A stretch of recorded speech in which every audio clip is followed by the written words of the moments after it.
गोकुळ दूध संघ हा कष्टकरी दूध उत्पादक शेतकऱ्याचा संघ आहे. सकाळी 4 वाजल्यानंतर रात्री झोपेपर्यंत सर्व कुटुंब तिथं दूध उत्पादन करण्यासाठी प्रयत्न करतात आणि या दूध संघात घालतात.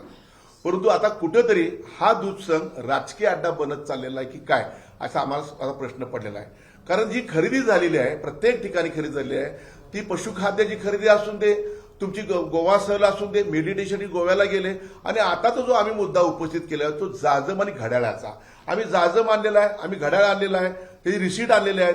एक जाजम आणि एक घड्याळ किती रुपयाला मार्केटला मिळतो आपल्याला ते सांगावे आम्ही सांगितलं होतं, पण ते आम्हाला सांगत नाहीत, ते लपवत आहेत.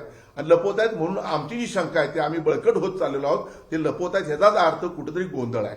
आम्ही जी माहिती घेतली ती एक जाजम आपल्याला साधारण 2,808 रुपयाला मिळतो. लांबी रुंदी त्याच्यापेक्षा जास्त आहे, फक्त हा जाजम 9 किलो आहे आणि त्यांचा जाजम 11 किलोचा आहे संस्थेने दिलेला. घड्याळाचं सुद्धा असंच आहे. घड्याळ 500 रुपयाला एक अजेंडाचं मिळतं आपल्याला आणि 30 रुपये प्रिंटिंग. जर आपल्याला 5,831 घड्याळ घेतली तर ती घड्याळ आपल्याला स्वस्त पडतात, 480 रुपयाला एक पडतं आपल्याला. पण हा सगळा हिशोब बघितला आपण कुठंतरी तर हिशोब हा फरक जो पडतो 3,74,00,000 रुपयाची त्यांनी खरेदी केलेली आहे. आणि आमचा जो आरोप आहे की आमचा आरोप जो आहे की हा 1,82,27,672 रुपये हा फरक एवढा दिसतोय कसा. पण तुम्ही कळंब्या जिल्हा घेतलं, एरोडा जिल्हा घेतला, आम्हाला सांगा ना. आम्ही इथं घेतलं, ह्या आमच्या रिसीट आम्ही कराय, आम्ही गप बसतो. तुम्ही का लपवताय? हा जनतेचा पैसा आहे, हा शेतकऱ्यांचा पैसा आहे.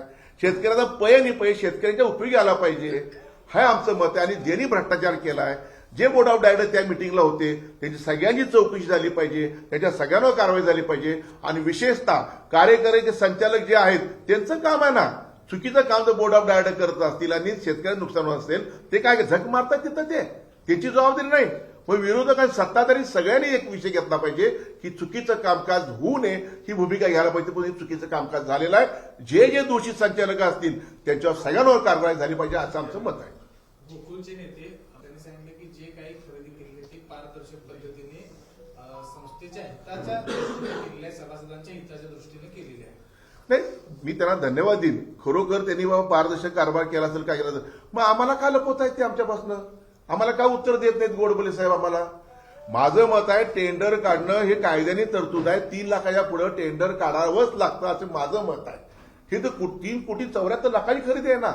का टेंडर काढलं नाही? का कोटेशन काढलं? कोटेशन काढले ह्याचाच अर्थ तिथं कुठंतरी भ्रष्टाचार काही लोकांना करायचा होता म्हणून एक कोटेशन काढलेलं आहे. टेंडर काढला असता हा प्रश्नच मिटला असता, स्पर्धा झाली असती, पैसे गोकुळचे वाचले असते. परंतु कोटेशन काढल्यामुळे हा प्रश्न चिघळलेला आहे. आणि आमची खात्री आहे ह्यात भ्रष्टाचार झालेला आहे.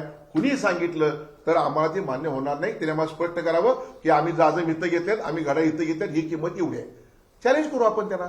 आणि गोसावी साहेबांनी सुद्धा पारदर्शकपणे कारभार करावा, कुठेतरी राजकीय दबाव घेऊ नये. कारण शेतकरी आणि गोकुळची नाळाही हे कनेक्शन आहे.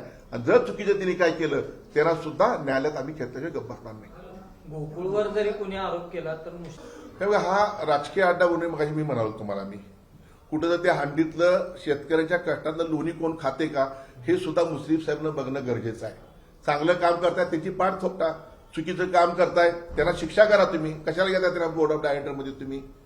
तुम्ही चांगलं चाललेला चालू दे ना, आम्ही कुठं नाही म्हणतोय. हो तो चुकीचं आहे का? मग मुश्रीफ साहेब सांगावं हे सगळं बरोबर आहे, लिखित देऊ दे आम्हाला, गप बसतो आम्ही, आम्हाला काय अडचण नाही. आम्हाला मुश्रीफ साहेब पुढे यायला पाहिजे ना. आपल्याला कारभार चांगला चालला असेल तर मग काही असं होतंय. मग पशुखाद्य घोटाळा झाला, कोण संचालक होते आम्हाला माहित नाही, संचालक सगळे माहित आहेत. तिथं तुम्हाला जो त्या पशुखाद्य घोटाळे पाटील आहेत त्याला 500 रुपये दंड झालाय. का त्याला अजून ठेवला तिथं? आता 500 रुपये दंड झाला तर शिक्षाच झाली त्यांना ना. मग असे जर तिथं कारभारी मंडळ असतील तर भविष्यामध्ये गोकुळचं नुकसान होऊ शकतं. तिथं सुद्धा मुश्रीफ साहेबांनी लक्ष देऊन हे सगळ्या भानगडी थांबवणं गरजेचं. ही जबाबदारी नेते मंडळांची आहे.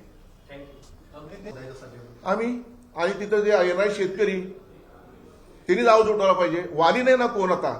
जसं कोल्हापूर शहराला वाली नाही तसं आता गोकुळला वाली कोण नाही आहे अशी परिस्थिती झाली आहे. राजकारणासाठी जिल्हा परिषद, पंचायत समिती, आमदारकी, खासदारकी, हे जिल्हा मध्यवर्ती बँक, गोकुळ हे सगळे राजकीय अड्डे बनवू नका.